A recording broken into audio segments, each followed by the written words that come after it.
Hey guys, welcome back to ड्रॉक बाबा। तो काफ़ी बढ़िया मैच हुआ अभी, स्पर्स वर्सेस चेल्सी।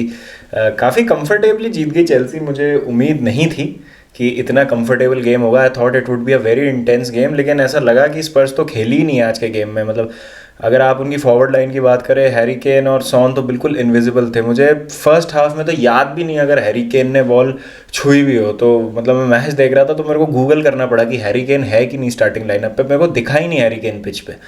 तो इस लेवल का डोमिनेशन था चेल्सी का। हाँ, बोलेंगे कि एक डिफ्लेक्शन था पहले गोल में और दूसरा में भी डिफ्लेक्शन था। मतलब दो काइंड ऑफ ओन गोल्स थे, पहला हैवर्ट्स का और दूसरा वो जो बेन डेविस का ओन गोल होके चला गया अंदर, डिफ्लेक्ट होके स्पर्स के नेट में चली गई बॉल। लेकिन I think Chelsea deserved it. और अगर थोड़ा सा हम फाइनल थर्ड में, तो खैर मैं हर वीडियो में बोलता हूँ हमारी डिसीजन मेकिंग अच्छी होती है, फिनिशिंग अच्छी होती है, तो 3-4 गोल मार के हम टाई ही किल कर देते, अगले लेग में बच्चे खिला देते, जीत जाते, चाहे 1-2 गोल भी खाते तो फ़र्क नहीं पड़ता। बट ठीक है, बहुत कंफर्टेबल पोजीशन में आ गए हैं हम। एक जो रिफ्रेशिंग चीज़ देखने को लगी कि थॉमस टूकल का मैनेजमेंट निखर के आया है इस गेम में। और हम गए थे प्रॉपर 4-2-3-1 के साथ। जो डर लगा मेरे को देखने में, क्योंकि लूकस मूरा खेल रहा था मार्कोस अलोंसो वाली साइड पे, तो वो एक बहुत इंटरेस्टिंग बैटल थी। लेकिन आई थिंक स्पर्स ने प्रेस किया ही नहीं बिल्कुल चेल्सी की बैक लाइन को, और उसकी वजह से इतना टाइम मिल रहा था चेल्सी को मिडफील्ड में। Saul had a brilliant game, क्योंकि उस पर कोई प्रेशर ही नहीं था किसी भी तरीके का। He was making ball recoveries, ball progression बहुत अच्छे से हो रहा था। Jorginho at his imperious best. और क्योंकि मतलब इतना टाइम मिल रहा था बॉल पे चेल्सी को, तो कोई दिक्कत नहीं थी। Lukaku had a quite game. और ठीक है, थोड़ा बहुत इन्वॉल्वमेंट था शुरू में हेयर एंड देयर, लेकिन आई डोंट थिंक कि इतना ज़्यादा इम्पैक्ट था लुकाकू का पूरे गेम में। बाकी mount was all over the place today, और हैवर्ट्स भी शुरू में सही खेल रहे थे जब तक उनके वो गंदी इंजरी नहीं हुई थी। फिंगर डिसलोकेट हो गई हैवर्ट्स की in the scramble to the goal. बाकी Werner had a decent 45 minutes when he came on. Ziyech had a beautiful game. तो सारे ही प्लेयर्स अच्छा खेले। मलंग सार का फर्स्ट हाफ बहुत अच्छा था, सेकेंड हाफ में ज़रूर थोड़ा शेकी लग रहे थे। रिफ्रेशिंग लगी है टूकल की टैक्टिक्स, बैक फोर के साथ गए हैं।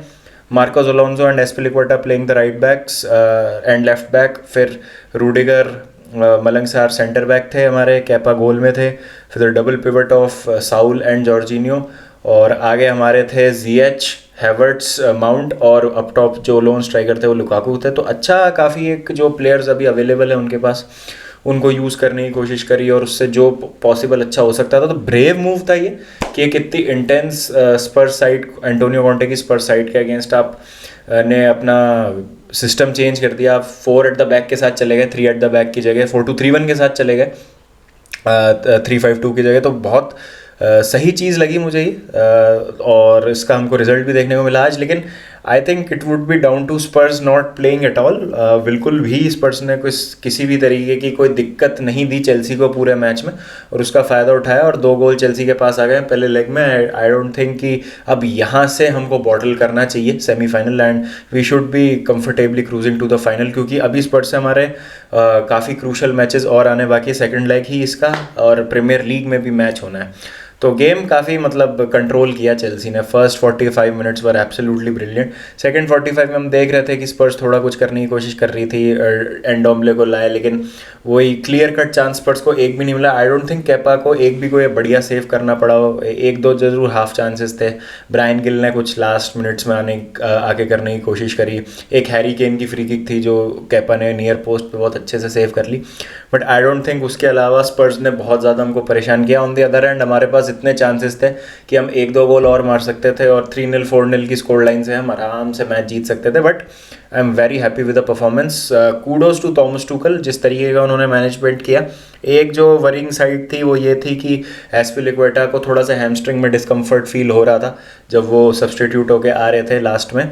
और काय हैवर्ट्स की जो पिंकी फिंगर है वो डिसलोकेट हो गई है, तो वो भी एक बहुत अनकम्फर्टेबल चीज़ है उनके लिए। अब आई डोंट नो कि क्या इंजरी है, क्या एक्सटेंट है इंजरी का, कितने टाइम तक बाहर रहेंगे। लेकिन अभी एक एक प्लेयर बहुत कीमती हमारे लिए, एक एक प्लेयर बहुत क्रूशल है, और हमको अब ध्यान देना है कि भाई ज़्यादा प्लेयर्स हमारे बाहर ना हो। आर्सेनल लिवरपूल का कॉल ऑफ हो गया मैच, बिकॉज लिवरपूल कैंप में कोविड फैल गया है। अब पिछले साल की बात है शायद, या उससे पिछले साल की बात है कि क्लब वर्ल्ड कप में अवेलेबल नहीं था स्क्वाड लिवरपूल का, तो उन्होंने बच्चे खिला के अपना वो लीग कप का मैच पूरा किया था।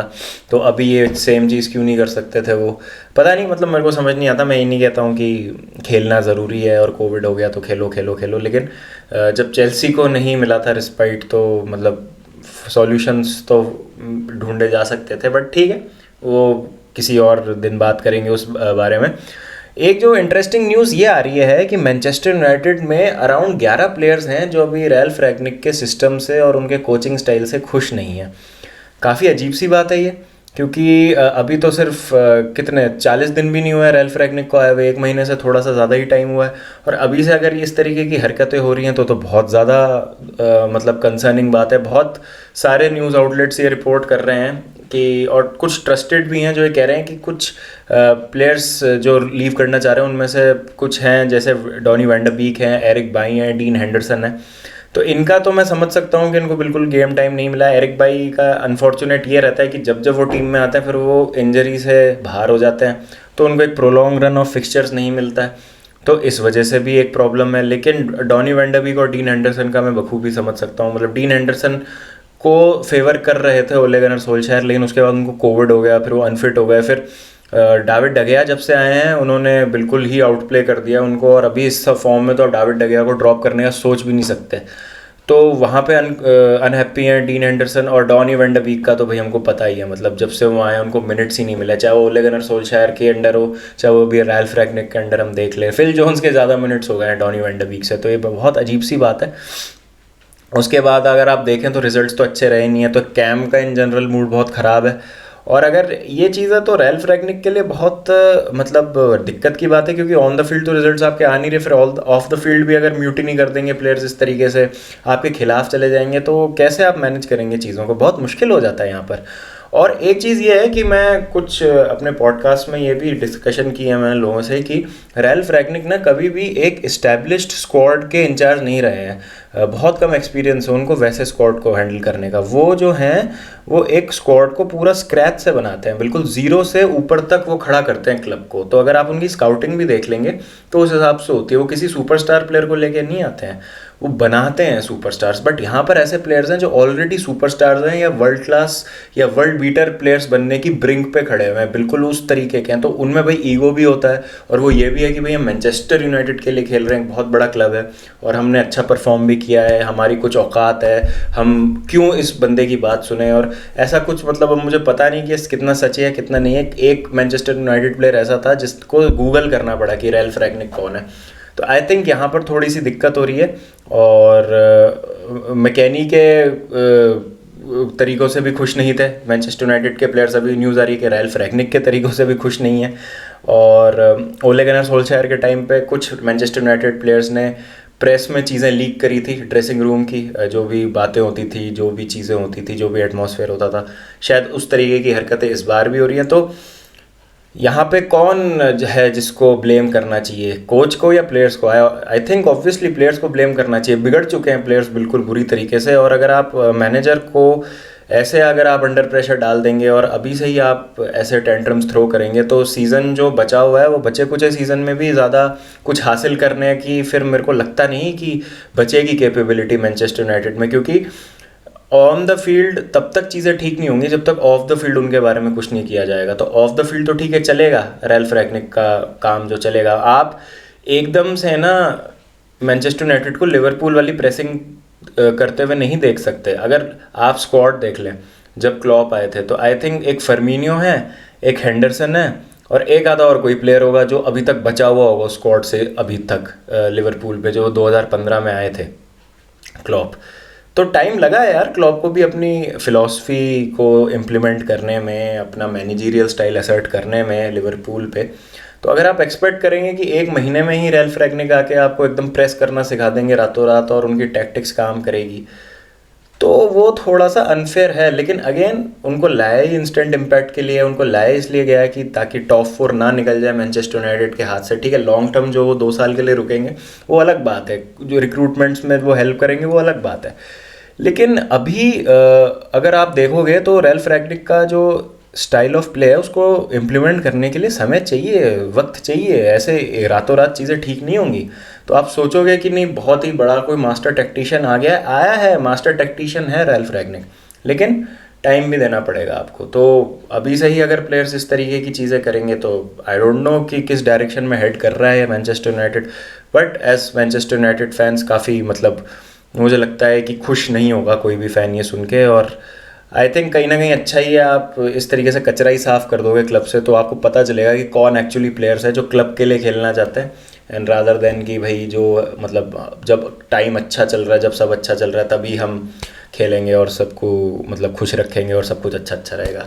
तो देखते हैं, more things when develop in this story, हम और इस पर बात करेंगे, चर्चा करेंगे इस पर। लेकिन अभी तो चीज़ें जो ठीक नहीं लगती, टॉप 4 तो भैया अब नहीं होगा अगर इस तरीके की चीज़ें चलती रहेंगी मैनचेस्टर यूनाइटेड कैंप में। तो बाकी चेल्सी की performance I am very happy, बहुत अच्छा लगा, बहुत मज़ा आया। देखते हैं फिर अब नेक्स्ट गेम में क्या रहता है, थोड़ा सा एक बार इंजरी का सीन क्लियर हो जाए, कौन प्लेयर्स इंजरी से बाहर हैं, क्या अब रहेगा स्क्वाड का शेप, तो वो एक बार सब क्लियर हो जाए उसके बाद और बात करेंगे। चलिए गाइस, छोटा सा एक रिव्यू था और ये मैनचेस्टर यूनाइटेड वाली जो सिचुएशन आई है इस पर भी मेरे थॉट्स थे। आपको क्या लगता है please let me know in the comment section. और आपको क्या लगा कि who was the man of the match in Chelsea versus Tottenham Hotspur, Carabao cup का सेमीफाइनल का फर्स्ट लेग। चलिए गाइस, मिलेंगे फिर नेक्स्ट वीडियो के साथ। जब तक अपना ध्यान रखें, take care, please take proper precautions, क्योंकि कोविड फैल रहा है तो मतलब मजाक में ना लें, इस चीज़ को हल्के में ना लें, अपना ध्यान रखें, अपनी फैमिली का ध्यान रखें, आपके जो आसपास लोग हैं उनका ध्यान रखें, एजुकेट करें सबको कि भाई प्रॉपर प्रिकॉशंस लें, and don't forget to keep the blue flag flying high.